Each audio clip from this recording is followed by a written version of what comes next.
है दीपा माहौल सत्संग का? है नहीं, पूजने का माहौल है। लेकिन हमको थोड़ा सा प्यारे इस विषय में जानना जरूर चाहिए कि आखिरकार है क्या है। आज जो दिन इतना मनाया जा रहा है, कई दिनों से चल रहा है,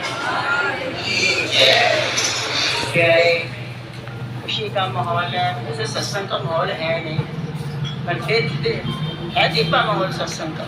है नहीं, पूजने का माहौल है। लेकिन हमको थोड़ा सा प्यारे इस विषय में जानना जरूर चाहिए कि आखिरकार है क्या है। आज जो दिन इतना मनाया जा रहा है, कई दिनों से चल रहा है, आज बुरांदे मेहंदी लगी ते अज बुरांदे होया ते अज होया, आखिरकार 5 सितंबर को ब्याह होया। तो कम से कम हमको ये जानना जरूर चाहिए। रायपुर की तलवंडी पाकिस्तान के अंदर ननकाना साहब में श्री गुरु, बहुत पहले की बात, माँ बहन नानकी जो थी इनसे काफी बड़ी थी। एक दिन वो उसने देखा कि उसकी एक सहेली अपना भाई खिला रही थी गोद में प्यार से, हर बहन खिलाती है, तो वो खिला रही थी।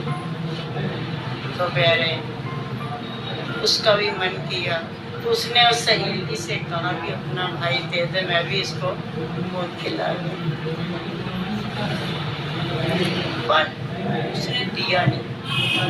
कहती ना, मेरे भरा को नजर लग जाएगी, तेरा तो भरा है नहीं, पता नहीं कैसे लोग वहम करते हैं। तो उसने दिया नहीं।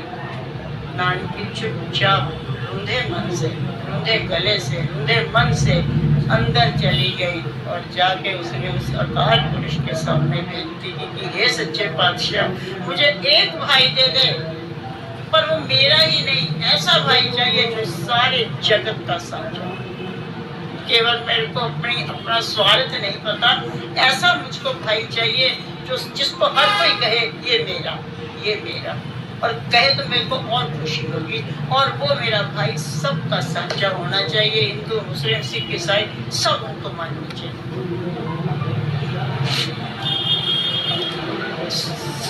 उस परिवार की भी बेनती तो थी ना कि एक बहन है, कम से कम एक बेटा भी हो जाए, नानकी तो भाई, अब वो तो कल को शादी अभी निकल जाए, घर फिर सुनना हो जाएगा। तो इन्होंने अवतार लिया। पहले डॉक्टरों का कोई सिस्टम नहीं होता था, दाई आती थी, घर के अंदर ही हो जाता था सब। हम लोग छोटे छोटे थे तो जब हमारे यहाँ मामा जी का लड़का हुआ हरिंदर, तो मैंने मम्मी से पूछा, मम्मी ये अंदर तो कोई भी नहीं था, तो जब हम बाद में अंदर गए तो ये बाबू आ गया, ये कहाँ से आया? कहते वो जो सिस्टर आई थी ना, उसके पास एक बक्सा था ना।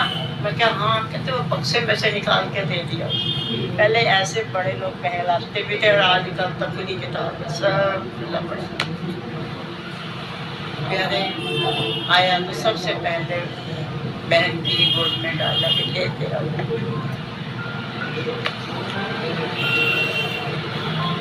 लेकिन वो दाई जिसका नाम दौला था, उस दौला दाई ने देखा जब सतगुरु का जन्म हुआ है, ऐसे नक्षत्रों के बीच में हुआ है, पंडित तो थे, लेकिन फिर भी उसको लगा कि कुछ ऐसे जैसे हम लोग आम साधारण भाषा में कहते सवाए में हुआ, इस तरीके से। तो कहते मुझे बहुत सही समय में बच्चे का जन्म हुआ, ये बच्चा बड़ा ही शुभ है और ये कल को संसार में नाम रोशन करेगा। और उसने देखा कि सतगुरु के शीश के चारों तरफ प्रकाश फैल गया। दाई घबराई और फटाफट उसने लाल को निकाला और बाहर आकर मैंने कालू से कहा, कालू तेरे घर भगवान आ गया। कालू मैंने भगवान ही चाहिए, मैंने पुत्र चाहिए। प्यारे भगवान हमारे बीच में ही खेलता है, लेकिन हमारी नजरों में ना मोतिया बिंदा है। हम सामने भी बैठे होगा और हम समझ ना पाएंगे, पता तब चलेगा जब गायब हो जाए। तब अरे ये क्या हो गया। ऐसे ही और धीरे धीरे ये बात सब तरफ जन्म पत्री बनवाई गई, उसमें भी निकला ये तो संसार में नाम रोशन करेगा। अब नाम तो पता नहीं ना कौन सा नाम रोशन करेगा, मैं तक अभी ये नहीं जान पाए। उन्होंने सोचा ये बहुत बड़ा कोई अफसर बनेगा तो लोग शान से कहेंगे कि हाँ भाई कालू का पुत्र जा रहा है, और उसने तो वो नाम रोशन करना था। क्या बताया जाए, बहुत शॉर्ट में चलते हैं, धीरे धीरे सरकार पर बड़े होते हैं और फिर जो है स्कूल गुरुकुल में भेजे गए थे। बेचारे अध्यापक को पढ़ा, अध्यापक ने इनको लिख दिया तो वो पूछते हैं ये क्या है, ऐसे टेढ़ा बेढ़ा सा क्या बना दिए।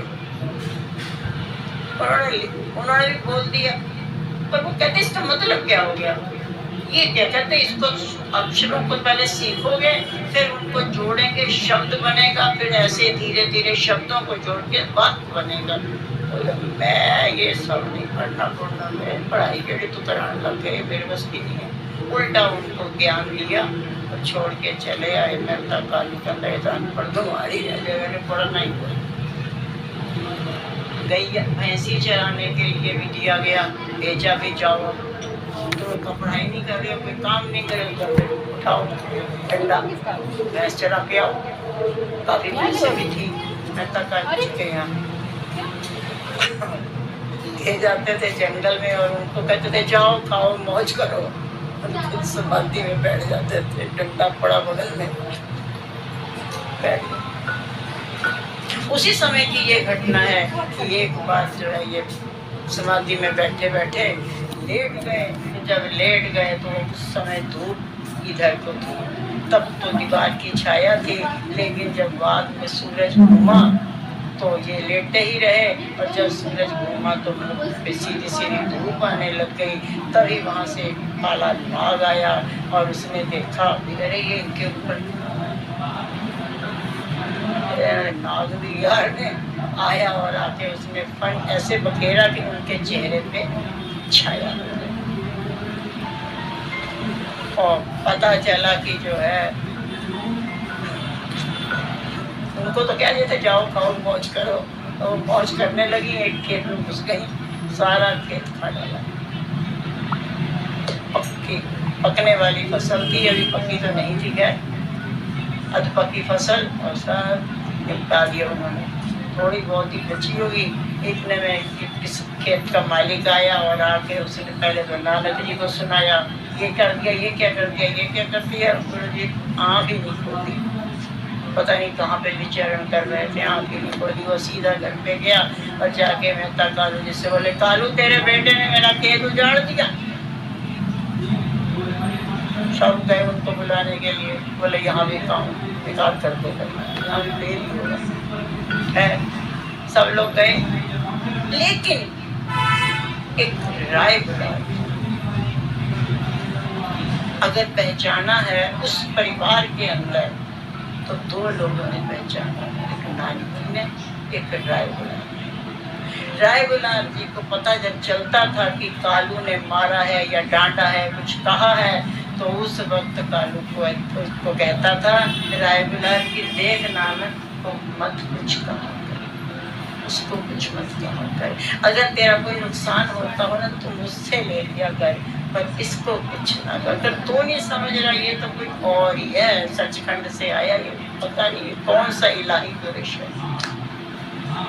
पर कालू को लगता था पता नहीं इसका भी हिल गया, पता नहीं इलाही पुरुष का क्या करने, सारे नुकसान करने पे लगा हुआ, जैसे आम संसारी लोग समझते हैं।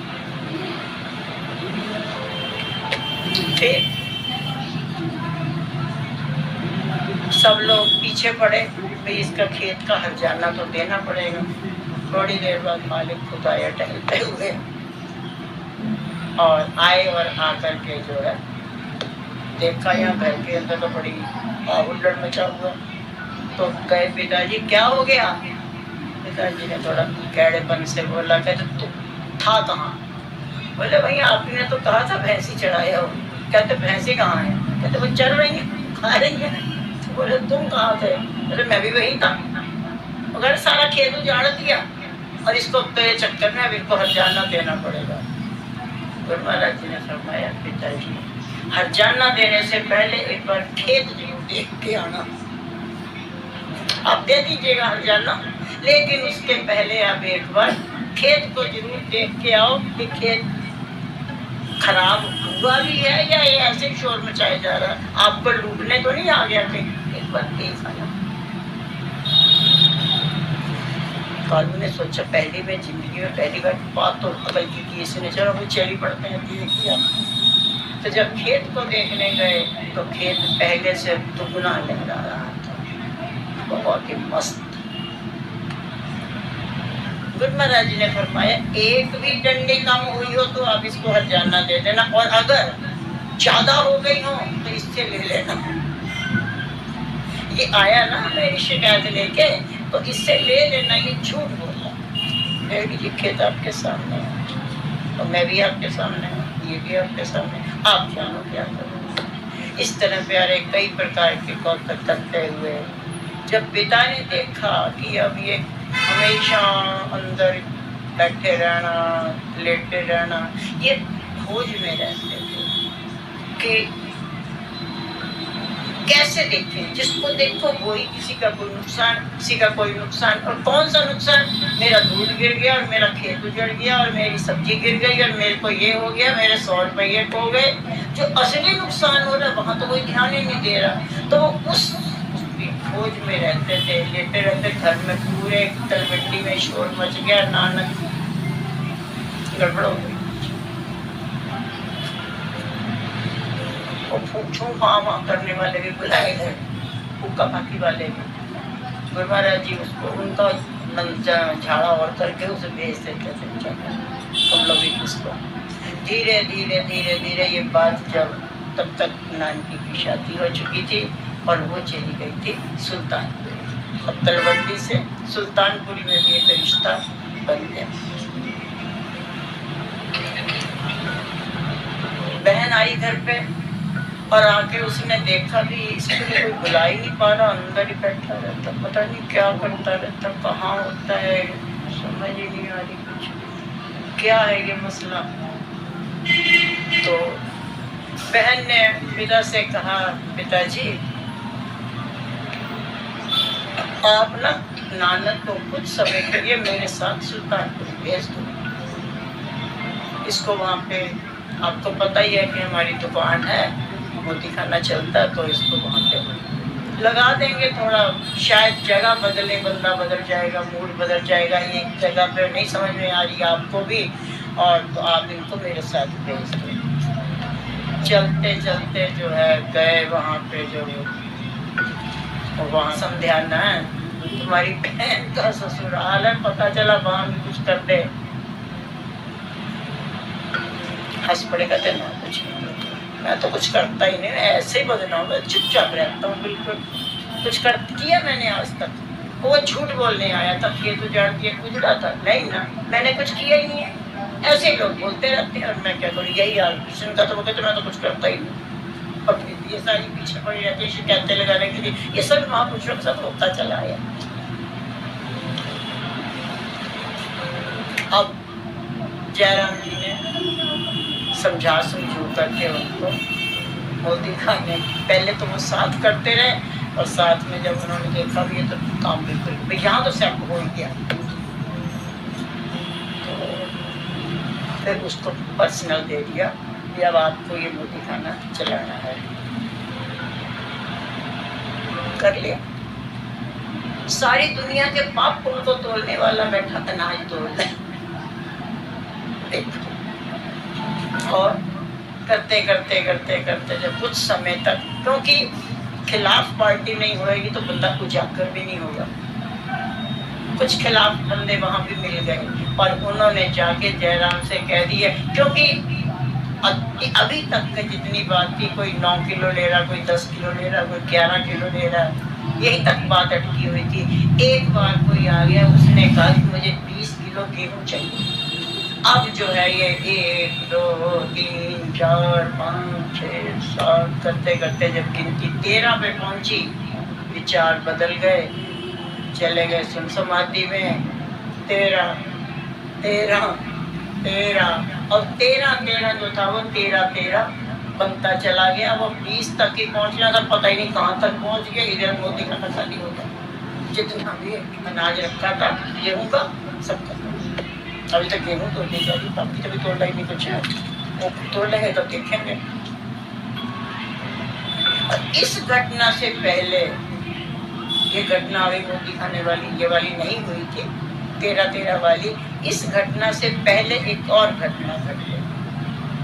एक व्यक्ति जयराम जी के पास आया और तब तक गुरु महाराज जी की आयु 18 वर्ष की हो गई थी। और उस वक्त सन 1487 चल रहा।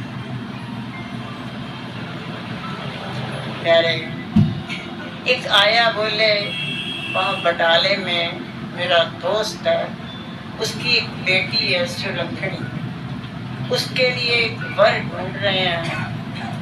वर कुछ मिल जाए, आपको कुछ समझ में आए तो बता देना भाई, आप लोगों को पता चले तो भी बता देना। सुलक्षणी की शादी करनी है। जयराम जी ने कहा वर तो तेरे सामने बैठा है। सामने कौन सा वर बैठा है? कहते देख लो, बंदा बहुत अच्छा, ये है ना मेरा ही नानक।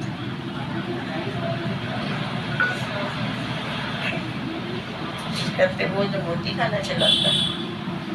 बोले हाँ बहुत अच्छा कर रहा है, कितना प्रॉफिट दिखाता, हर बार में बढ़ा के पैसे पैना वो मिलता है, तो बहुत अच्छा चल रहा, देख लो आप। वो व्यक्ति बड़ा खुश हो जाता है। और उस वक्त आषाढ़ का महीना चल रहा। फिर वो गर्मी में भी उसने, गर्मी को भी नहीं उसने देखा और सीधा फिर वापस बटाले पहुंचा और जाके उसने जो है मूलचंद जी से बताया, सुलक्षणी के पिताजी को, भाई ऐसी ऐसी बात है, लड़का तो है, अब आप लोग जाके देखो।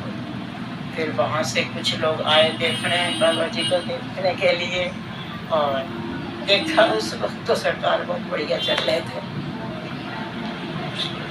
और उनको ये लड़का पसंद आ गया। और उनको भी लड़की फिर देख के आए, लड़की भी पसंद आ गई। बस फिर क्या था, हो गई शाबा शाबा बल्ले बल्ले, और क्या होना।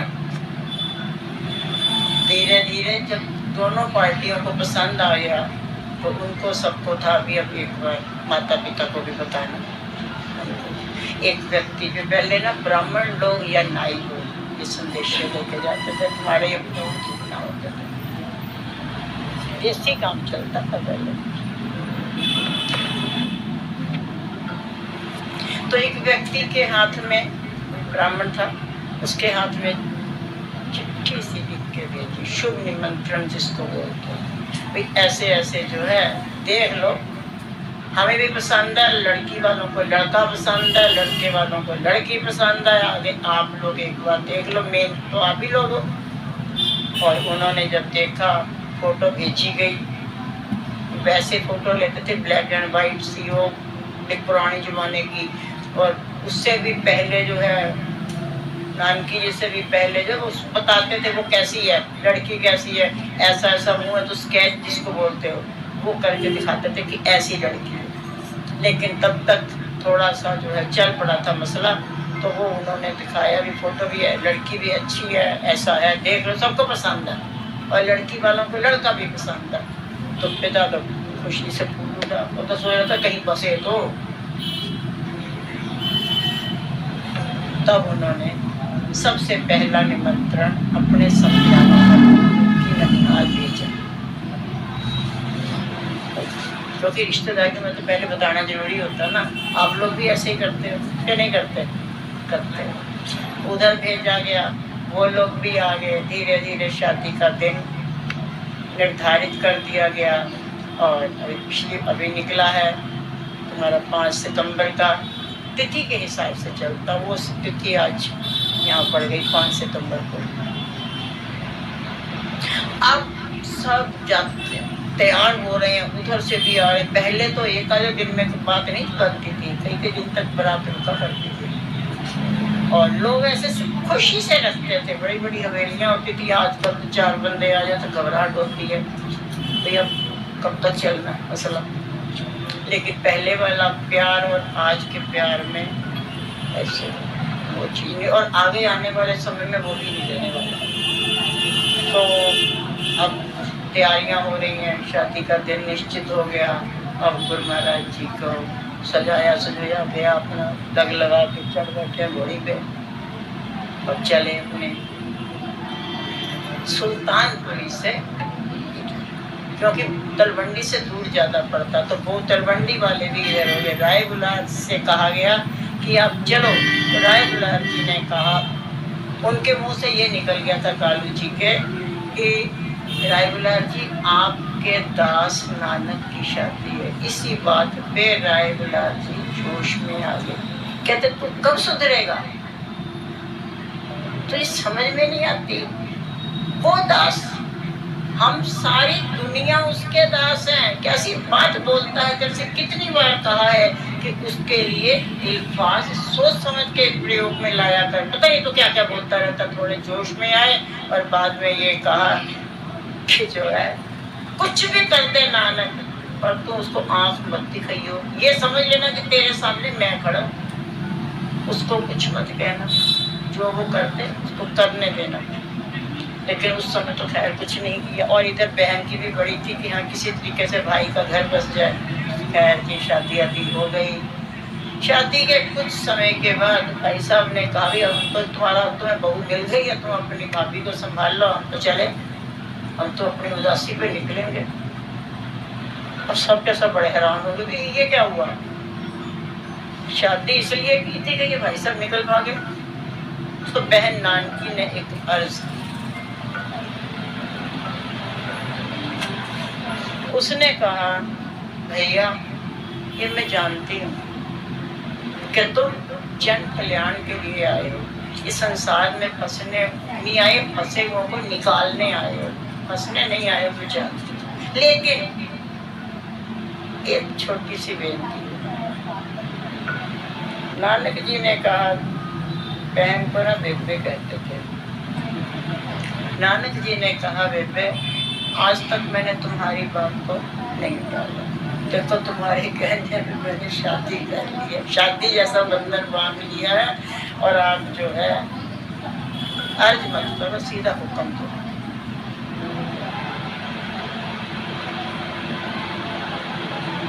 बहन ने कहा ठीक है, अगर यही बात है तो मैं तुम्हें हुक्म देती हूँ कि मुझे बुआ बना के जाइयो, जाना तूने जहाँ जाना, और मेरी पदवी बढ़ा के जाना, मुझे बुआ बना दियो।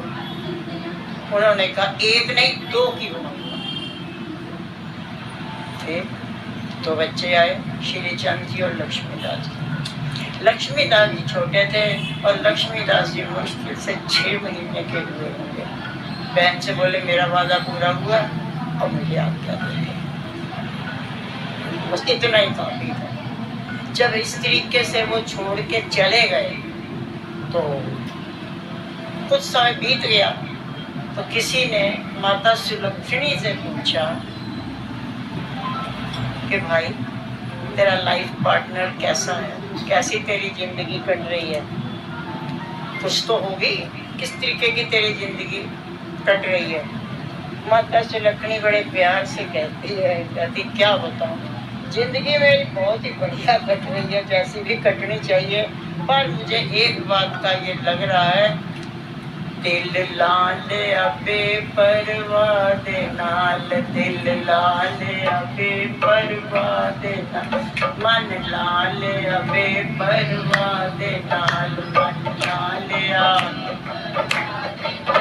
उस दीन दुनी दे शाद नाल, उस दीन दुनी दे शाद नाल, दिल लाल अबे परवाह दे नाल, दिल लाल अबे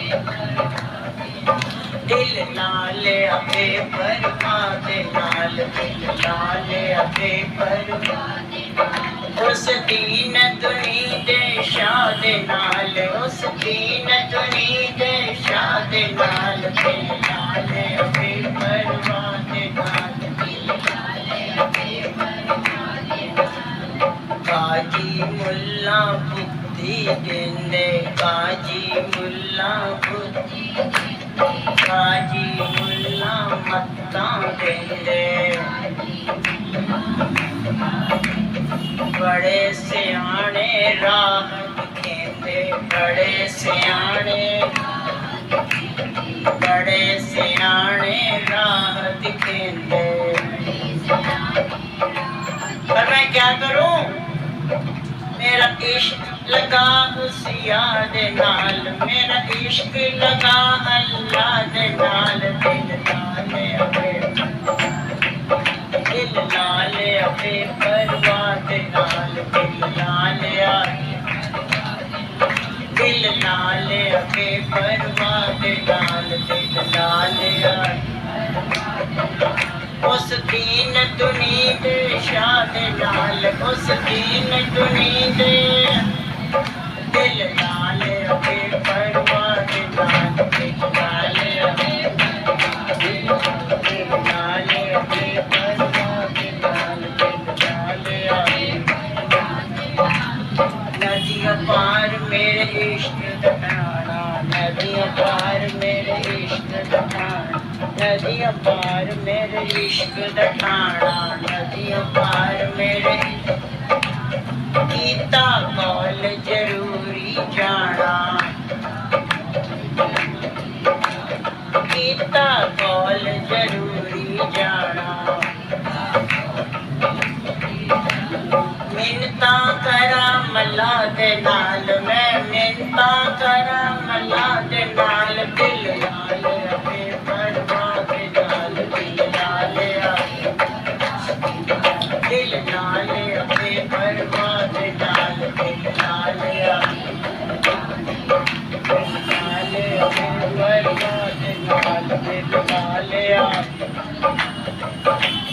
एक गुरु मैनू ऐसा डिठा, एक गुरु मैनू, एक गुरु मैनू ऐसा डिठा, शब्द नाम उसने है दिता, शब्द नाम, शब्द नाम उसने है दिता। वो तो मुझे छोड़ के चले गए, लेकिन जब उसको शब्द का नाम मिल गया था, फिर क्या हुआ? शब्द नाम उसने है दिता, शब्द नाम। मैं गल्ला करा खुदा दे नाल, मैं गल्ला करा खुदा दे नाल, दिल नाले अबे परवाह दे नाल, दिल नाले अबे परवाह, मन नाले अबे परवाह दे नाल, मन नाले उस दीन दुनी दे शाह दे नाल, उस दीन दुनी दे दिल नाले अबे परवाह दे नाल, दिल नाले अबे परवाह दे नाल, दिल नाले अबे परवाह दे नाल, दिल नाले अबे परवाह दे नाल। तो प्यारे, इसी तरह से दोनों जगह की कंडीशनें, इधर गुरु नानक देव जी ने बाला और मर्दाना को पकड़ा और इन दोनों को साथ लेके जगह जगह जगह कितने डूबे हुओं को उधारा, कितने राक्षसों का कल्याण किया जो जोनियों से भटक गए थे, कितने लोगों को सीधे रास्ते में डाला। पर खेल इनका अजब ही था, समझाने का ढंग भी निराला ही था। वो हरिद्वार में चले गए, बस एक ही बात बता के खत्म करते हैं। हरिद्वार में चले गए और वहां पे जाके देखा कि सब लोग ना पूर्व दिशा की ओर से पानी चढ़ा रहे थे।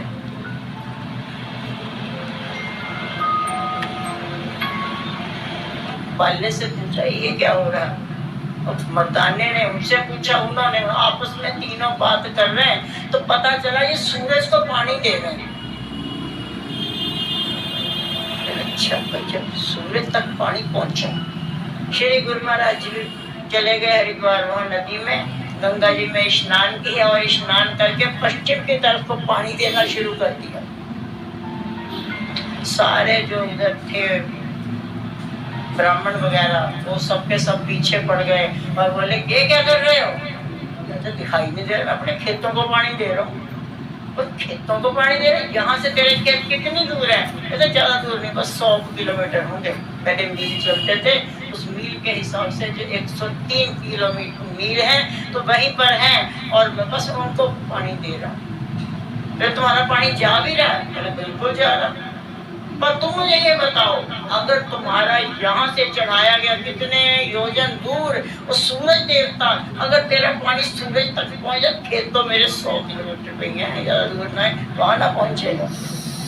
उन्होंने अंधविश्वास को बहुत खत्म करने की कोशिश की और हद तक करते ही रहे, आखिरी दम तक करते रहे। और वो थे, और एक हमारे मालिक थे अंदर जो विराजमान है, जिनके हिंदू मंडल सभी से मंडल कहते थे मेरा है और हिंदू कहते थे मेरा है। और यही इसी उसमें वो सभी को प्यार करते थे। जैसे आप लोग कहते हो स्वामी जी मेरे हैं, स्वामी जी मेरे हैं, स्वामी जी मेरे हैं। एक दिन मैंने स्वामी जी से पूछ लिया, मैंने आप किसके हो? तो मैं किसी का भी नहीं है। ऐसे ही महापुरुष सबको प्यार लुटा देते हैं और सब लोग कहते हैं मेरे, लेकिन होते हुए भी वो बीच में निर्लेप रहते हैं, कहीं भी अटैचमेंट दिखाते हैं। वो ये कला तुम्हें भी आनी चाहिए, सबके साथ हमारा व्यवहार हो, प्रेम प्यार हो, सब कुछ हो, पर ये नहीं कि वो चला गया तो अब पीछे तुम सर पटके जा रहे हो, कब मिलेगा कब मिलेगा कब मिलेगा। बताइए बच्चों को छोड़ के चले गए, तुम भी निकल आओ जरा कुछ दिनों के लिए। बोले हमारे बच्चों का काम देखे प्यारे, बहुत से उनके अपने कर्तव्य समय को देखते हुए हम वाणी को यही विराम करेंगे। आप सबको श्री गुरु नानक देव जी के पावन विवाह पूर्व की बहुत बहुत बहुत बहुत बधाई हो। बोल जयकारा।